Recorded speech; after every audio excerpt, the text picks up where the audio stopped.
Good afternoon, Warriors. Today is Friday, April 20th, 2018. Looking at our homework for this weekend.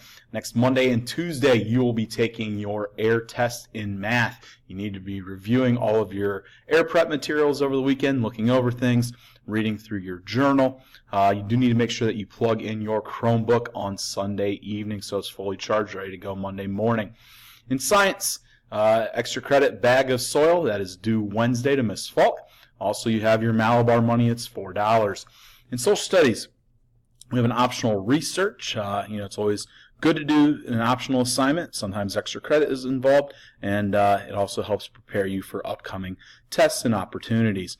Language arts, there is no homework, and literature, the only thing you need to do is read AR.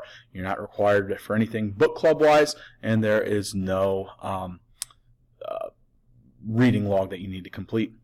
That's it for today. Have a great weekend.